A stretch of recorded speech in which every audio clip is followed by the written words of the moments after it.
right, sounds good.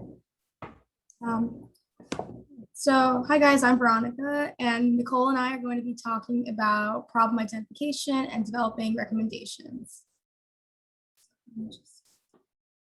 So, as you guys already hopefully know, the five crucial components to make your case successful is to identify the problem, then provide recommendations, followed by an implementation plan of those recommendations, your financial implications, and then the risks that the recommendations you pose might provide. So today we're going to really just focus on the problem identification and recommendation portion of your case. So first, of course, you have to really analyze the case that you're given. So in this case, Apple Music, and then move on to finding your key issues. And then from there, you can finally start building on those recommendations. So given that round one is Friday, I'm hoping you guys already have done so, but if you haven't yet, remember that before you meet with your team, you want to read over the case that you're given, and you want to do this, we recommend twice.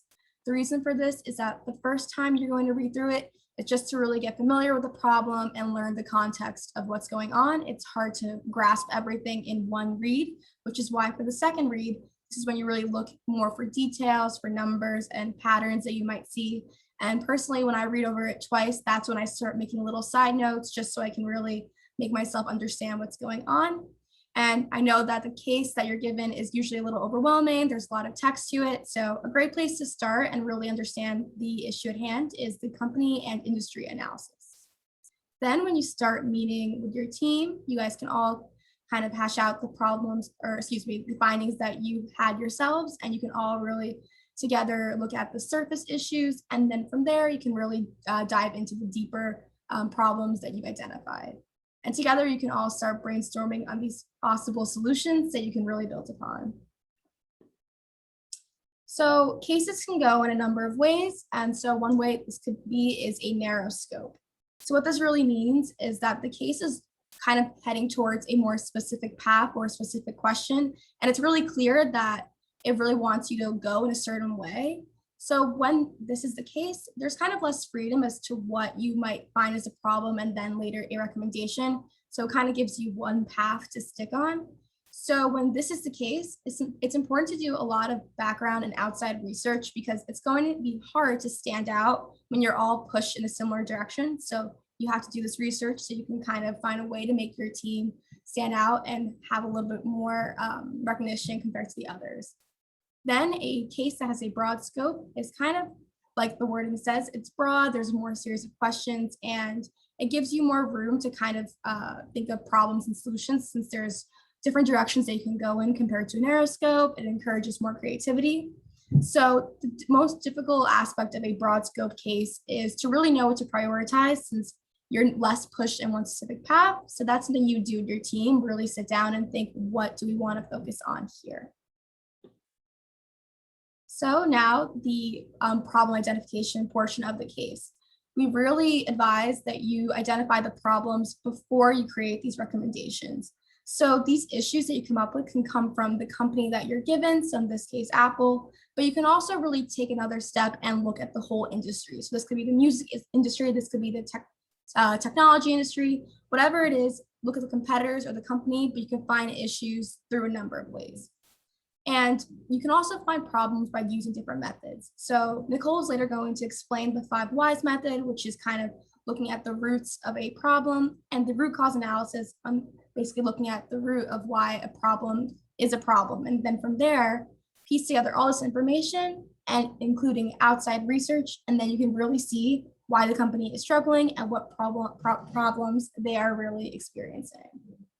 So I'll pass it along to Nicole to discuss identifying key issues through personas. Thanks, Veronica.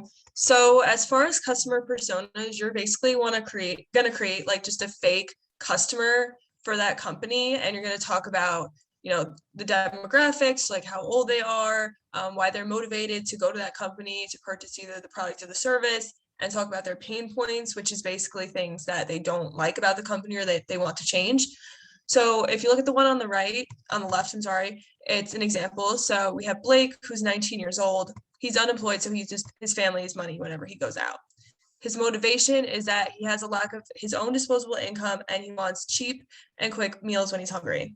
His pain point is that when he's buying pizza, he doesn't like the ambiance of the $1 pizza store, and the lines are also too long, so he gets annoyed. So that's just a quick example. You can see that they gave the age for the demographic.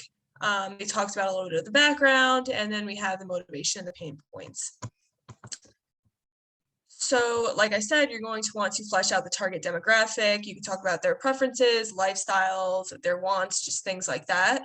You're also going to want to map out their experiences and think about the entire customer experience from start to end. And you're going to walk through it as if you're in their shoes and you could picture what they would want, what they wouldn't want, and like things they would want to change within the company. So next you're going to build your fact base. There's 3 ways to do it: company specific, industry specific, and general information. You're going to want to have a little bit from each of these in your case. So as far as company specific, you might have like your mission statement, vision statement, any company values, any recent mergers or acquisitions, things like that. As far as your industry, key competitors, any trends, new regulations in the market, any important metrics, things like that. And lastly, just general information. This could be your demographics, any restrictions, concerns, legal or regulatory issues, things like that. And this information can come either from the case itself or your external research. Research in every case is an essential component of it. You definitely want to be able to find some outside information and make yourself as educated on the industry and the company as you possibly can. So I would definitely recommend reading the case thoroughly, but also doing your own research. So we're going to go over the 5 whys method. It's basically you're starting out with a problem that happened and you're going to go back 5 steps as to why that happened. So if we look at the example here, Matthew got a speeding ticket on his way to school from his apartment. Why? Because he was running late. Why? Because he was because he woke up late that morning and didn't hear his alarm ring. If you go back, this is because his alarm didn't go off, because he didn't put because his batteries were dead, and because he forgot to replace them. So you can see we started out with the problem that he got a speeding ticket, and we traced it all the way back to that he forgot to replace the batteries in his alarm, and that's why that happened. So basically what you're doing with the 5 whys is a root cause analysis. You're going from the problem to the root cause of it. So you can see from the root cause, then we're able to find a solution. So he should invest in an alarm clock that plugs into the wall or set a schedule to change the batteries every 6 months. This way that you know where the problem's coming from, you know it won't happen again. So using a combination of these methods and different amounts of information, you can identify what's wrong with the company and what is causing it. Then you could start building your recommendation, and then you could go into providing more details in a logical manner, such as like operational, financial, and technological solutions, things like that. So with building your recommendations, you definitely want to start first with your problems. You don't want to create your recommendations before you start the problems. And you're going to want 3 of each. So 3 recommendations, 3 problems. I'm going to go over some do's and don'ts. A couple of do's: you want to make sure that your recommendations are focusing both on short and long-term issues, making sure that they're aligning with the core values and mission. You want to understand every facet of what you're recommending. So you want to be able to make sure that you can answer questions upon your recommendations and how this is going to work and what are the logistics behind it. You don't just want to throw out a recommendation and then when the judges ask you questions, for you to have no idea how it's actually going to work. And lastly, you want to be able to back up your recommendations with logical financial projections. Obviously, it doesn't have to be perfect. We don't expect anybody's financials to be perfect. As far as like a revenue growth, you might expect to see anywhere between 8 and 12%. That's a pretty normal amount. You guys will be able to find out more about this at the workshop tomorrow if you attend.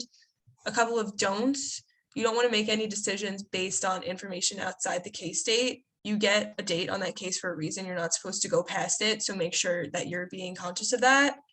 You don't want to contradict yourself with any of your recommendations. So if you're having multiple recommendations, make sure that they all flow nicely together and that it's not confusing or contradicting each other. You want to start off with your problems and then tailor your recommendations to your problems. And you don't ever want to go against any of the company's major visions or the company's future, things like that.